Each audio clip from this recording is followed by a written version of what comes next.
I'm Rose with today's Tuesday Teaching Tip. Today's tip is part one in a series of Tuesday Teaching Tips that I'll be sharing with you about engaging your learners, about helping with kids who have the wiggles or who lose focus or become disinterested. I know that homeschooling for me was a roller coaster. We'd have those days that the lessons just worked out and they were great and they were engaging, we were having fun. And then those days were like, oh, we have to do another, lesson or another worksheet or another test, And so we had those ups and downs until I learned to have how to have more ups than downs. And so I'm going to be sharing 10 tips with you to help avoid those down moments in homeschooling. And so two things I'm going to share with you today. One of them is avoiding busy work. And the second one is about using multi-sensory approaches to different lessons. I'm not going to share everything I know or everything that's out there because each one of these videos would be a couple hours long. So I'm going to share the top tips with you.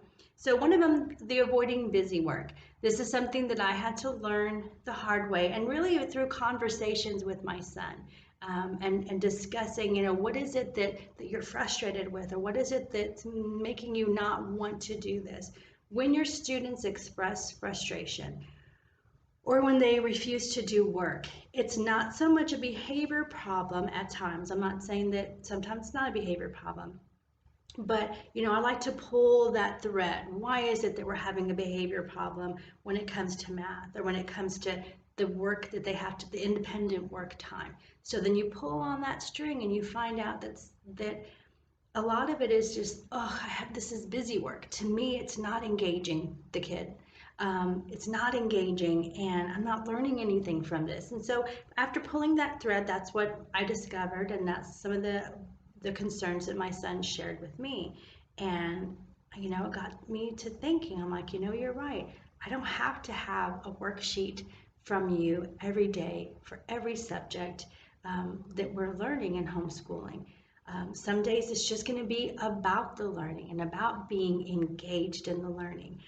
Other times we can take this whole chapter or this whole section of a book and turn it into a project and do a project-based learning, or even do a unit study when it comes to big chunks of time in history, the industrial age.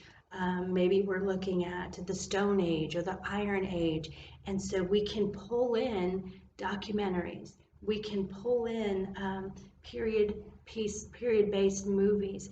We can pull in different activities from different sites like Teachers Pay Teachers and do a unit study with it. And so, I did have a conversation with a parent who said, if you think about it, students aren't ever going to say like, wow, I remember back in third grade, my favorite worksheet that I ever did was, they're not going to say that, but they will say, gosh, I remember back in third grade, my favorite project was, or my favorite learning lesson, or my favorite lesson was. And those are going to be those experiences, those projects, those unit studies, those engaging activities that you do with students when you're learning. And so start thinking about ideas for things like that. So avoiding busy work, but not avoiding the real core lesson, the essence of what students should be learning. And so that was one of those things, like I said, that the conversation that I have with my son that helped me rethink busy work, to help me rethink worksheeting him to pieces. All right, so the other thing was about using a multisensory approach to learning. So one of the simplest things and one of the most fun things that we would do, and this was kind of to wake us up in the morning, was doing what we call body spelling. And so I'm going to do a couple of simple words with you because it takes a lot out of me to do to do this activity. So body spelling is a multisensory approach to practicing your spelling words because you're having to think of the letter and picture it in your head. So we have tall letters, and with tall letters, you're going to stand up straight and make a tall letter. That was letters like L and T and B. So you have those tall letters. You have those short letters like A and C that sit on the line. So we would, with our hands, they're not tall letters, so they're short letters, and they sit on the line. So we would squat just a little bit for letters like A and C. All right, so you have your tall letters, you have your short letters, but then you have those letters that go below the line. And so we would take our hands and we go below our bodies. So we go below the line when we would do that. We'd squat a lot lower than we would for the letters like A and C. So for letters like Y, for letters like P and G that go below the line, we'd squat a little bit further and our hands would go straight down.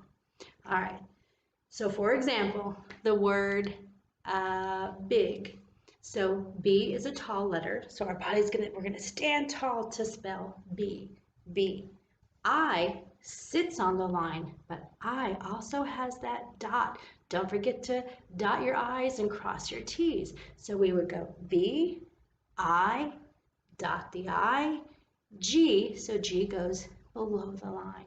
So that's big. So let's practice big again. B, I, G. So we would do that a couple of times, and there, let's move on to our next word. Our next word is cat. So C. C sits on the line. C. A. A sits on the line.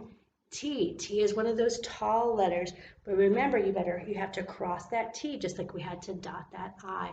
So with cat, we would go C, A, T, cross the T. So then we say, let's go back to our first word, big, and let's go on to our next word, cat. So we're going to do both of those in a row. So cat, you ready? C, no, not cat, big, big. B, I, G, cat, C, A, T. Okay, so then we would go on to our third word, and we would practice that. And so then we would go back to big, cat, and our third word. Even though our spelling lists were sometimes 20 words long, I would do a pretest so that the words that he could already spell, I wouldn't have on a spelling list. I would focus on the ones that he couldn't spell. And so our spelling words, the most I would do per week was about 10, because really more than that, that's a whole lot to learn. The younger they are, the fewer spelling words I would give them. Now the younger kids, I would look at the families. You know, if you can spell cat or you can spell at, you can spell a whole family of words. And so we wouldn't have all of those words on there. All right, so multisensory approach, body spelling. That's a really fun way to learn your spelling words. Another one is sand spelling. So we just had a cookie tray or a cake pan's a little bit easier because it's a little bit higher. And we went to Hobby Lobby and purchased colored sand. We would do green because he liked green. And so we would shake the pan and it would flatten everything out. So then we would spell cat in the sand because it's that multisensory approach. You can feel that sand, cat. And so we would spell that. And then we'd wipe our hands off, look at cat in the sand, and then erase it. And the same thing with big. We would spell big in the sand, check it out, and then shake it and erase it. You can do that with shaving cream in a bag as well. There's a bunch of different ways to do multi-sensory approaches to spelling. And it's a simple Google away. So you can check that out. You can Google that and search for it online. So multi-sensory approaches. We say multi-sensory approaches, so it's not just touch, it's also listening. So developing listening skills. One of the ways you can do that is through audiobooks. And a lot of parents are like, well, gosh, but that's not really reading. It's a really big part of reading. It's a really big part of listening skills because a lot of our students, ones who have trouble focusing and ones who have trouble with the wiggles, when you have those, you need to develop those listening skills. And so listening to books, I keep saying books on tape, listening to audiobooks really helps with that. And you as a parent can decide one chapter reading out loud with the book or silently, and then one chapter listening to audio. You can do that, one chapter audio, one chapter reading out loud, one chapter audio. And so depending on the book, depending on how much time we had to complete it, sometimes he would listen to the whole book on audio. And then other times he would do the trade-off, so one chapter at a time here and there, switching off. And so one of the things that we did too for one of the audiobooks was reading or listening to the book The Giver. So we would sit there and we would picture, we would pause it sometimes. It's like, what do you picture there? What do you see going on? And he would try to explain everything that he could imagine by listening to the story. And then we saw the movie. And it was really interesting because after listening to it on tape and developing that imagery that he had in his mind, his own mind movie, comparing it to what was on the screen that another movie maker made, it was just this epiphany for him. It's like, wow. So what I picture in my mind far exceeds anything someone can create on film.